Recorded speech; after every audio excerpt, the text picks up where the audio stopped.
Hello everybody, and welcome to the seventh episode of the Last Resort podcast. The thing you listen to when the internet has nothing better to offer. A death version. We're both, yeah, the death version is we're both very ill with colds.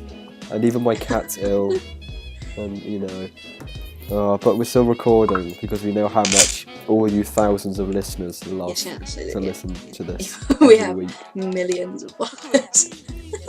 Yes, and we know how distraught everyone was when last week's episode was a day late. Yeah, we had some DMs. Very sorry. On Instagram. Yeah, I mean the comment section was heaving with "I'm never listening to this again." Yeah, here you day are. Late, and yeah, we knew Okay, right. we wouldn't go for long. The new episode of Doctor Who. Doctor Who, the Witchfinders. What did you think? I really liked it like a lot. Like I really liked the storyline. In that it wasn't so like well, it was, but it wasn't. There was only like as in wait. I agree. It was, but it wasn't. I couldn't have said it better myself. It was, but let's go with the front of Doctor Who magazine next week. The Last Resort podcast, The Witchfinders. It was, but it wasn't. No, I'm saying that it didn't have it only had like a slice of like alien in it. Other ones are either very this is a very human storyline, but we need alien to make it Doctor Who. This was very just this is a storyline, but this actually kind of fits, so let's put it in here like this. I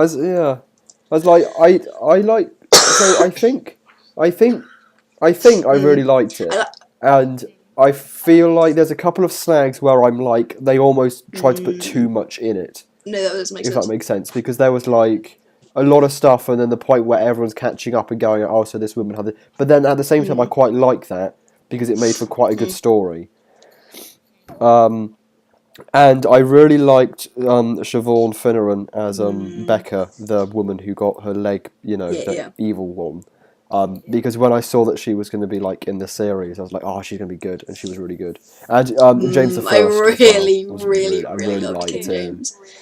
I really liked him. Yeah, okay, sorry. I have a theory about this. It adds on to some stuff that we've talked about before in the podcast about. Let's write a fanfic. Well, yeah, basically. No, I was saying that in the previous thing we talked about how he was kind of slightly disgusted not disgusted, annoyed when they said that people asking the way that he was very not. He wasn't disgusted. Not disgusted. Disgusted is the wrong word. He wasn't as annoyed as when people were talking about Yaz. Because he could tell that James was hitting on him. I love that he was gay, but it wouldn't have been a thing back then. But you knew. I love that so much. Yeah.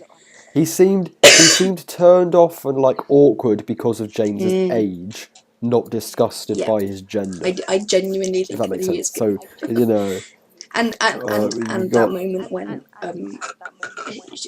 the doctor was like, "Okay, you and me need to go look at the mud," and I'm like, "You could have picked anyone, but you picked Yaz." And you picked Yaz. Oh God, you're getting really messy. Also, there's going to be some hella screenshots this week because of curly hair and everything. On Twitter afterwards, there's always the best screenshots of Jodie, and I've literally got Twitter up right now, and I can just see Jodie everywhere.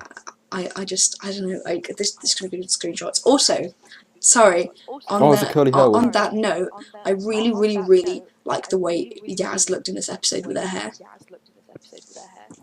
I don't know, she just looked really nice. Sure. We were always talking about how good I always talking about how good Jodie looks. However, oh, you want to Yaz appreciation. Well, Yaz looked really good in this. Oh no, that sounds like a horrible kind of Yazeration. Wait, what's the actor's name? Deformity. Okay. Mandip Gill. Mandip looks really good in this episode. Do a podcast, you talk about Doctor Who every week and you don't know the full lead. Oh my god, the first go. I just opened Google and the first thing it says, what? Doctor Who Season 11, hidden symbol in Jodie Whittaker's series exposed. Did you spot this? Oh god. Here's this week's conspiracy theory. In the end, all eyes are on this. All eyes are on who this year's big bad will be, but are some hidden symbols actually a big clue to the villain's identity? Is this just weird like stems maybe conspiracies?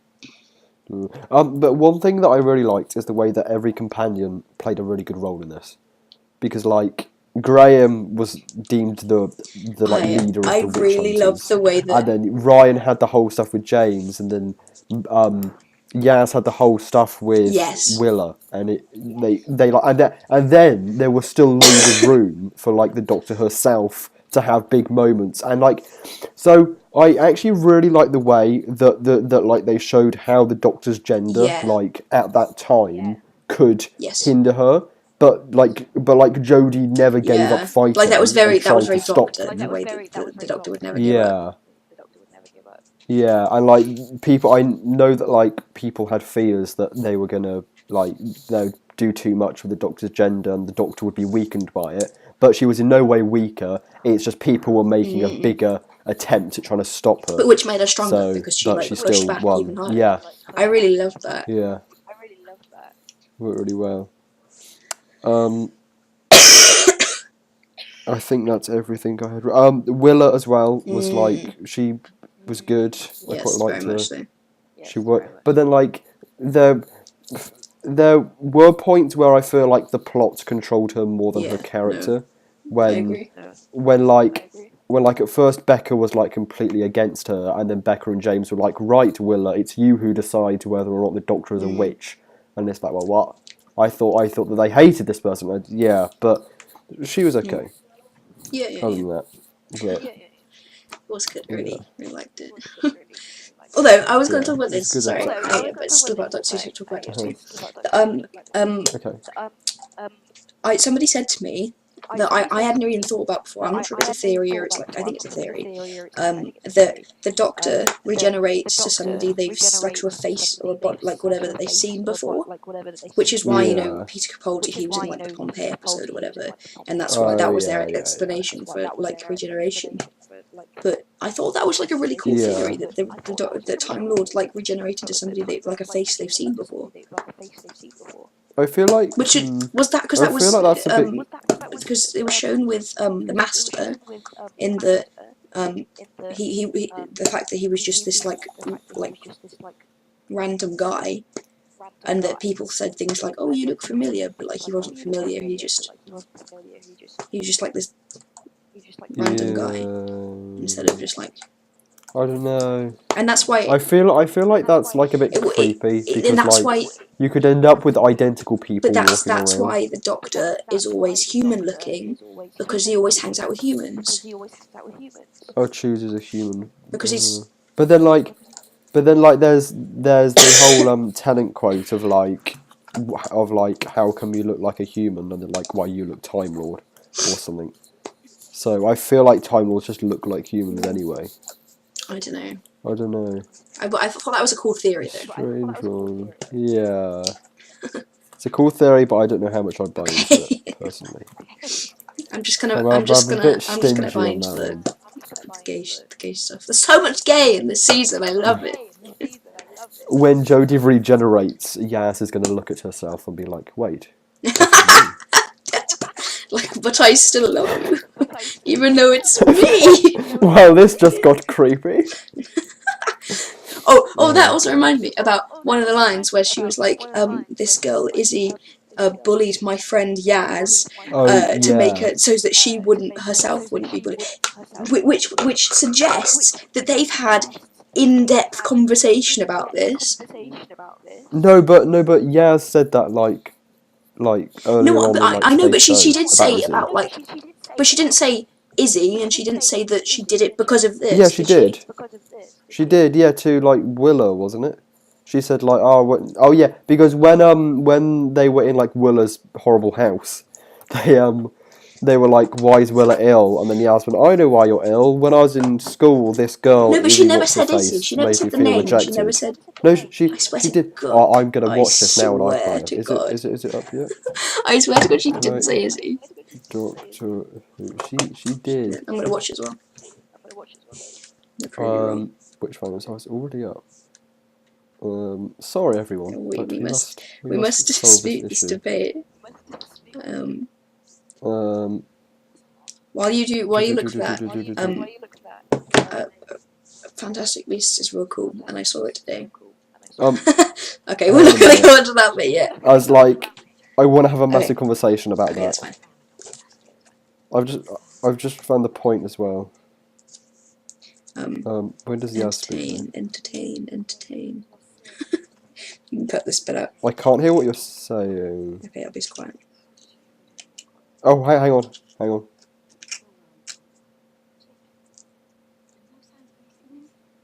We could like cut this bit out if we need to.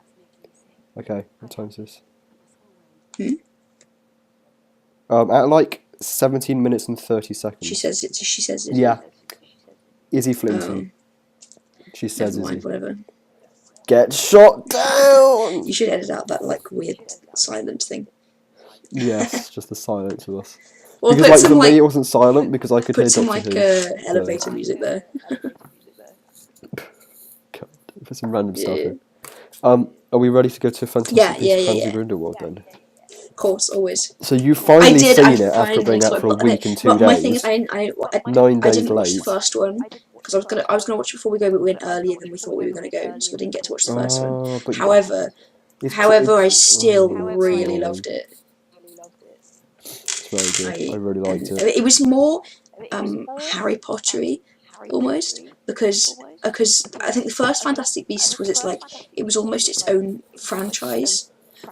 It was very like setting this new world and this scene. Which is good because it was like it's like an introduction to this like whole different thing. Yeah. But it wasn't. My mum didn't like it because it wasn't very Harry Potter. Really? Well, she liked it, but she didn't like it very much because it wasn't Harry Potter enough for her. But I feel like this one. I feel like that's kind of the idea. I agree. I liked it, but I think this one was had the same more of the same vibe. As Harry Potter. I think that it was much darker. Yes. Which people probably I really like that. Relate to Harry Potter when you have a dark story. I really liked Dumbledore. Yes, Jude Law playing that. They picked the perfect person to play Dumbledore. I really like. Apart from the small issues of like in 10 years' time he has a beard and long hair, and it makes no sense. But that's a film issue. You know? That's an issue from the casting in the Harry Potter films, not JK's issue. But I really liked Dumbledore teaching as well. Albus teaching. Yeah. Because that was really There's sweet. someone who I didn't like teaching. Professor McGonagall teaching at -8 or what -16. Have I told you about that? No. What? Okay, so McGonagall is in this film. Yeah. McGonagall was born in 1935. And in 1996, she is quoted in the books to say that she's worked at Hogwarts for 39 years, meaning she began working there in 1955. Or 56, or 95 she said it, 56 she started working. So, McGonagall was -8 in this film. You know. And then, there's a flashback when Newt is younger, which McGonagall is also in. So she's what, like -20 there? That was strange. I found that strange. The way that she was really young when she was teaching the kids, but then when Newt was young, she was the same age. Yeah, and then there's issues about Credence's age and because Dumbledore's mother Kendra died in like 1899 or something, and Credence in the first film was meant to be 18, so he couldn't have been. But then there's the whole thing of, is Credence actually Dumbledore's brother, or is Grindelwald just saying that to trick Credence, or is Credence a child? Wait, people know, we do spoilers for Doctor Who, they should know this. Okay. Well, they should have seen it by now. Sorry if you haven't, but you know. Or is Credence a child who was inhibited by Ariana Dumbledore's Obscurus after she died? I was really shook though, because about when he said, you know, your brother, like, or whatever, and then, because I hadn't figured it out at all, like at all, like, usually I pick up on these kind of things, but I didn't pick up it at all until he said, he was, like, talking, and then he said, your brother, and it switched to Newton and him talking, I was like, oh, you're kidding, right? And then he said it, like, your name, Dumbledore, or whatever, and I'm like, what? But, like, there better be more to it than just he's Dumbledore's brother, because we've never heard of him at all, so it wouldn't make sense if there's, like, hey... But then, J.K. Rowling did say somewhere that you shouldn't be certain of anything you think you know after seeing this film. Oh, so he's probably not. Yeah. So I know that, like, a lot of people left and were like, oh no, she's changing everything, making it really bad, but it's like, I think she's just mugging us all off, to be fair. You know, she's like, she's being very smug about it. Yeah. In that somebody tweeted, like, I haven't, like, been this shook since, like, something else happened or whatever, and then she just goes, you're welcome, with a kiss at the end. Yeah, I think I saw that as well on Twitter. I probably showed you. Yeah. Do you get what I said about it being like a book but in a film? Though? Yeah. Because there's just so much, and like Lisa's backstory, like, alone is huge. Yeah.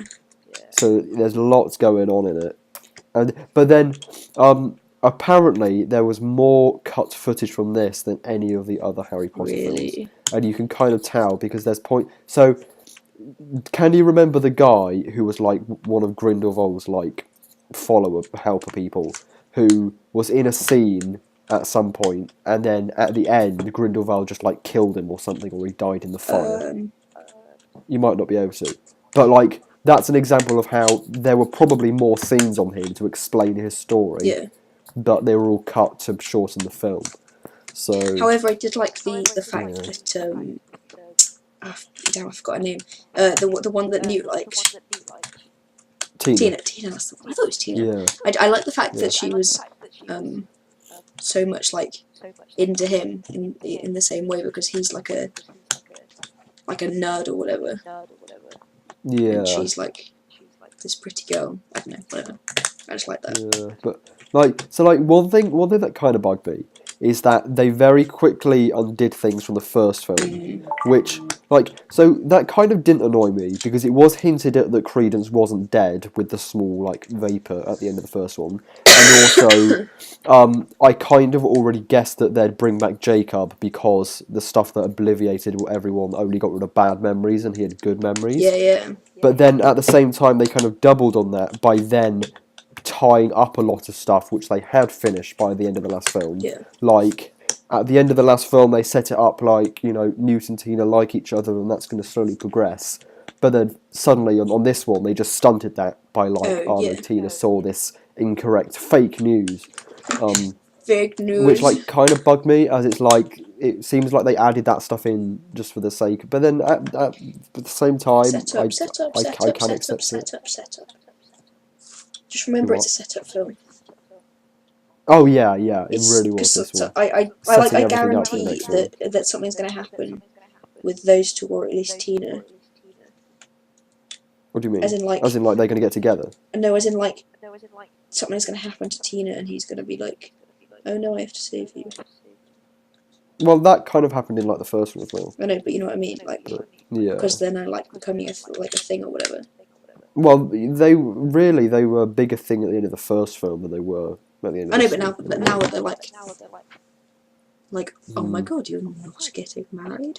Let's get married. Oh yeah, it's still a thing. But so the one thing which I kind of like almost lost it in the cinema and like broke down emotionally was when Queenie crossed the floor and joined Grindelwald. Oh god, that was... Because it was the most painful scene, but it made so much sense for her to do it. Yeah. And like suddenly her character just exploded, and all these things which were there but you hadn't really noticed, you were just like, oh my god. God, because poor Jacob, he was so devastated. Yeah. You could see it, like he was about to die, and people had to like pull him out of the way. It was so sad.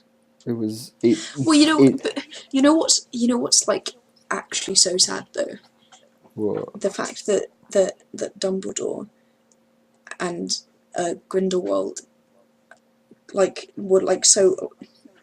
I don't know how to explain it. In that they were like in love, and then they had Yeah. to and now they're like polar opposites. They want Enemies. completely separate Yeah. things, and they can't do anything about it because they have this blood oath.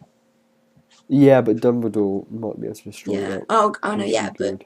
But the fact that they made one, Yeah. and now they want to kill each Yeah. other, or maybe not. Or I think Yeah. maybe Grindelwald doesn't want to kill Dumbledore. I don't think they want to kill each other, but I think they feel they have to. Yeah. That's what's So heartbreaking. I think. one thing that kind of annoys me Heartbreaking. is the way that I don't think that they needed the blood pact. I think that it was almost explanation enough as to why Yeah. Dumbledore couldn't touch Grindelwald. Yeah, Because I he thought just couldn't. I thought it was just gonna be that, and then they were like, "Oh, blood pact," Yeah, I would have been more than happy with that being the reasoning behind it. But I did like nothing binding at all, just the fact he emotionally couldn't. Yeah, You know? but I did like the fact that it was actually mentioned the fact that he was gay instead of it just being like a rumor. Yeah, because it's always just it was always just been a obvious. rumor that Dumbledore was gay, and now it's like, oh, we're a bit more than brothers. I love that comment, like, oh, we're a bit more than brothers. Yeah, the subtlety of it.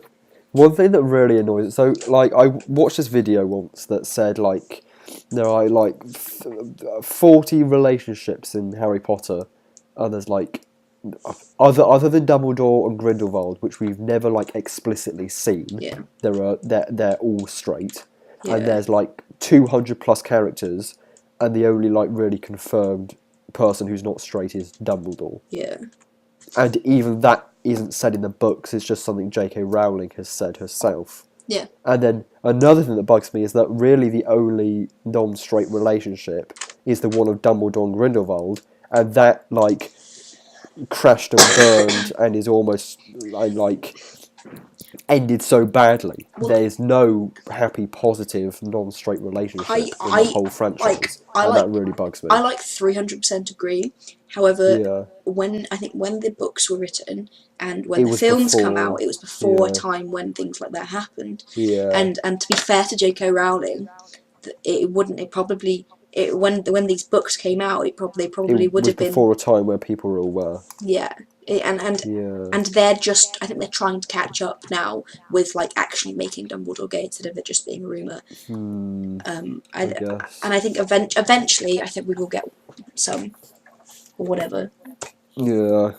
But I think we just need to hang on. But like, but like another thing that bugged me is that like, they added in so many smaller characters to this. Like Bunty, the assistant who likes Newt, and Nagini and people. They added in so many like background characters, and they couldn't just make one of them not straight, if that makes sense. Yeah.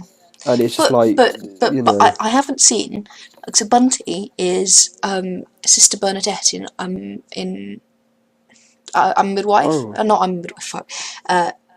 Call the Midwife, that's the one. Yeah. And I've never seen her in anything else except Call the Midwife. It was really good. And plus she wears like veil, or she never shows her hair properly. Sister Bernadette. Sister Bernadette, who's married to the Doctor. Oh, no way. Yeah, that's her. And because you always see her hair up in a bun, and you never see it like her ginger hair.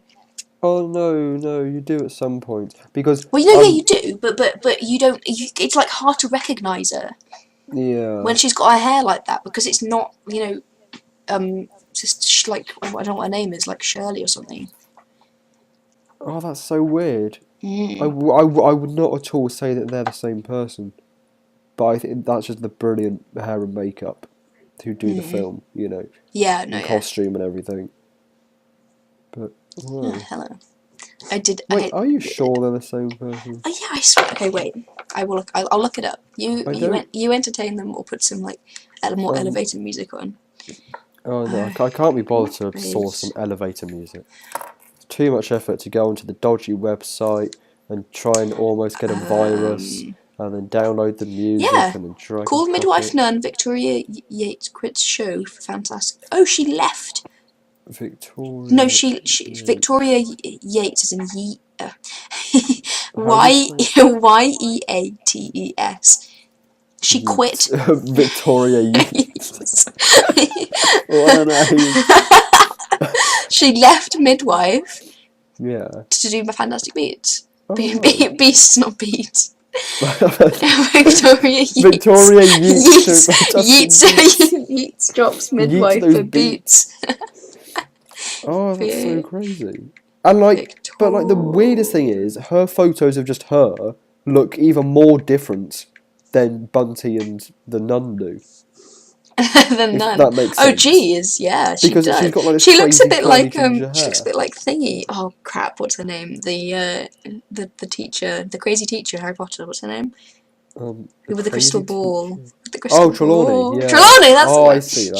She looks a bit like if you look up Victoria Yeats. Trelawney when she's -22. Oh my god. Perfect.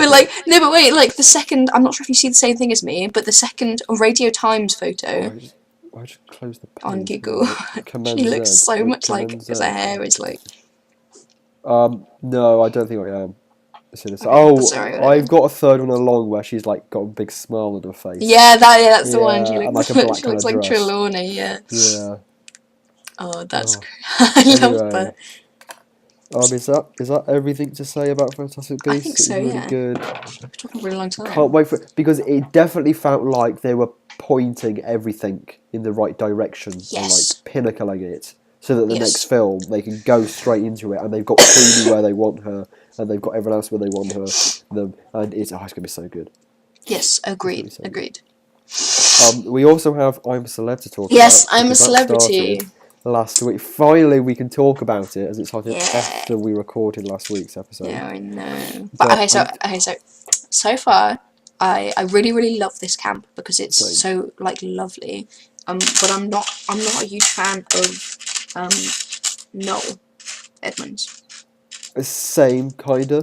I feel like he was being constantly edgy when he was Emperor. Like he would say something, you would think he would be being serious, and then he turns it into a joke, and it's like he was a second away from causing an argument, and it's like and it would have been so much better if he were to have had this Emperor role, but was really cool and kind about it, and being like, oh, what job do you want to do? What job do you want to do? I'm not sure if they're allowed to do that, but I because this camp is so lovely, I feel like if it were to have been anybody else in the camp already, it would have been a lot like that.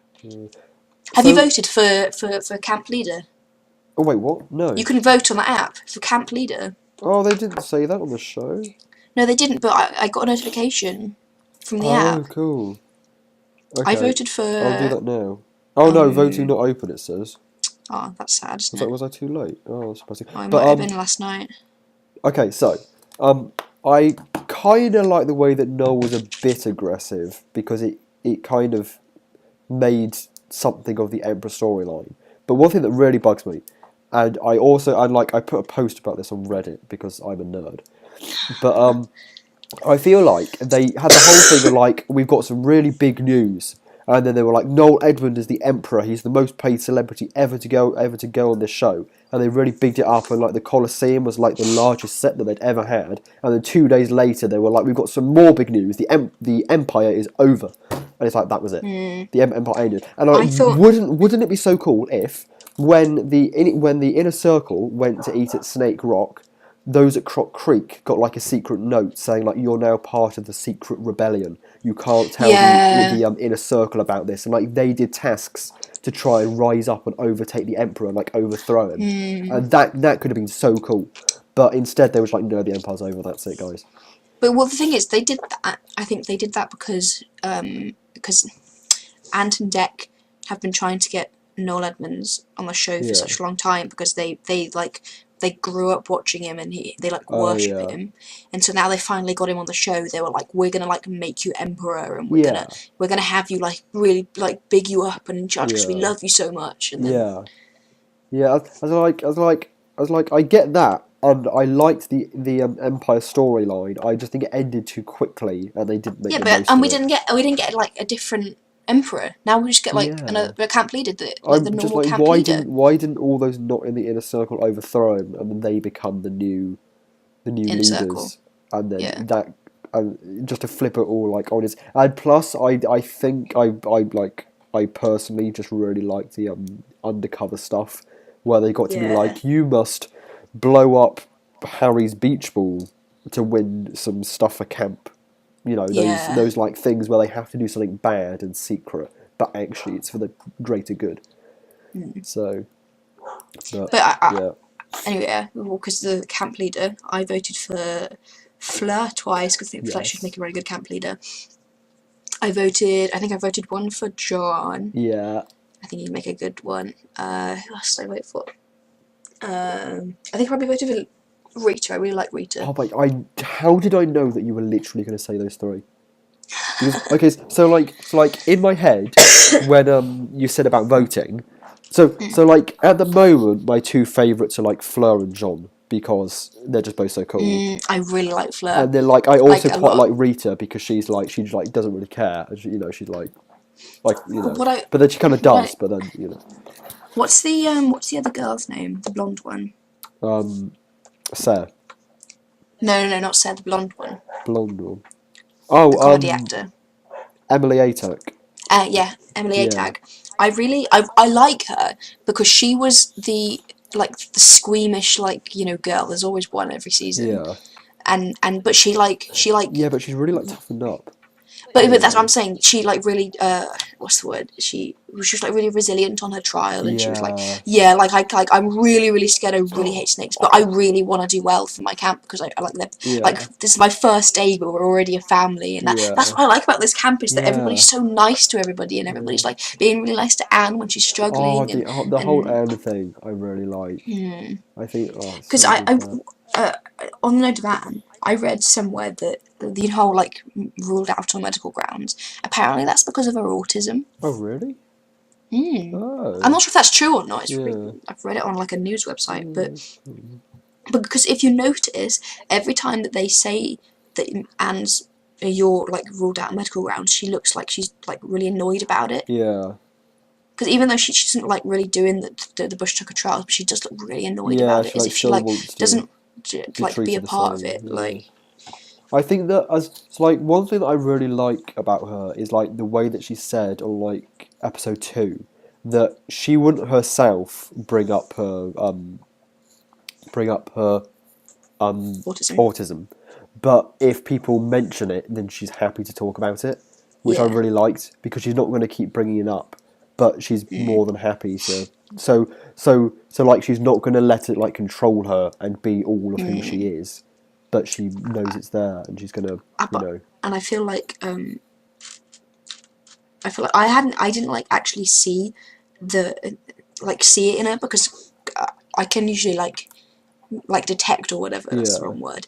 But when people have some form of autism, but I couldn't really detect it on her until we got those care packages, and she said, "I don't know, I'm autistic. I don't get it." Oh, I love because that was very.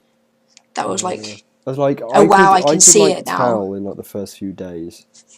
There's small things that you pick up on. No, I agree, but it's not very intense compared to some other people that I know. I'm not talking about. I don't know. But it was that moment when she said, she was I don't know, I assume these are happy tears, I don't know, I don't get it, I'm autistic. Yeah. I could see it, I don't know. Yeah. One thing... I don't know, dude. One other thing that I really like, which I noticed yesterday, which I suddenly had this moment of complete happiness, was where there was the thing, there were a few small scenes of Emily and John together. And the way that they were playing and pretending to be really stroppy and grumpy, I was I really love that. It's like he is her dad, but the friendliest dad ever, and they're just playing about together, and I really like that, and I want to see more. Because I do really like Emily Atack because she's so funny. Yeah. and you don't expect it to be funny. Yeah. And then she's just there doing all these impressions and their impressions. I really like it. So I love the impressions. I love that thing where they were like lying by the stream and just doing impressions. Yeah, and they were doing like Gemma Collins. So good. Oh, I loved it. Well, we've done 3 big sections today. Yeah, man. 3. Oh, I was also because I'm a celeb. I was gonna one last thing talk about Holly Willoughby. Yeah, and that she's doing really good. really well. I really because I didn't really like watch a lot of her before. I didn't watch This Morning or anything. Yeah. And I knew her. She's like around a lot. But this is the first time I've like genuinely watched her outside of like compilations of her losing it with Phil. Yeah. But I really like her. She's so good. I think she's doing a really good job. Yeah, I think that it's very different, and there are points where you're like, that's not right. But then there are points where you're like, it's like actually quite nice just for 1 year to have like a really like squeamish person in there who's like panicking and then also it's kind of nice to see someone in there who's not just wearing like jeans, a blazer, and a t-shirt. Yeah. Does that make sense? Because she's I don't know. She's I really She's like her. really good. Because I think now and then you can like see that because when it was Ant and Dec, when they made jokes to each other, it may have, I don't know if it's scripted or not, but some of it, but it was very flowy. Yeah. Sometimes I feel like sometimes with Holly it's very like almost like sometimes like it robot-y seems a bit almost. stagnant. But then other times it seems like she's just genuinely confused and can't, in like a funny way. So there's like a balance of a few not good bits, but also some. I think she's just trying. I think she's just like that's just because she's like trying to find her groove, and it must be hard to like have to fill like Ant's boots after them like presenting together because this is the first thing they haven't presented together apart from like BGT was when because Ant Dec did it alone, but then Holly was filling in for Ant, and it must have been scary for her. Because Ant and Dec have been this thing for so long. Yeah. I think that it really works when she's doing bits that seem like her, like being scared of stuff, or like being a camp noob and not knowing anything there. Yeah. But then in the bits where you can tell it's a point where it really should be Ant doing it, like a back and forth joke or some kind of things. Although that's where it falls short. I agree. But I do like that bit where she's like talking about all the camera crew coming that's over. good. I do like that. Yeah, because she's so like it's almost genuine. Yeah. But it's like you can tell it's a joke, but it's almost genuine in that she's like and the camera like a guy behind camera 4 can do this like great impression of like you. I'm a celebrity, get me out of here. Get me out of here. I love that so much. Good series. Yeah. Anyway, that's it. Wow, we've gone way over. Yeah, so probably the longest one yet. Is it? Well, we were about 40 last. We were about 40 last time because of like me messing up. Oh yeah. Yeah. Okay. Thank you very much for listening. Very good. Listening. And we will see you. You will hear us next week. Yes, you will hear us next week. Bye. With more I'm a Celebrity, with Doctor more Who. Doctor Who, but less Crimes of Less Grindelwald. Crimes of Grindelwald. You've got to wait another 2 years for that. Yeah. Yeah. I'm afraid. Although something exciting, probably just for me, whatever. I got a notification on my phone saying, wait, did I get rid of it? 3 months until I see Trixie Mattel live. Woo woo. Woo woo. In 3 months' time, you'll get loads of me talking about that non-stop. Yeah. Anyway, we better be going. Yeah. Thank you. Yes, thank you very much for listening. Listening. Oh.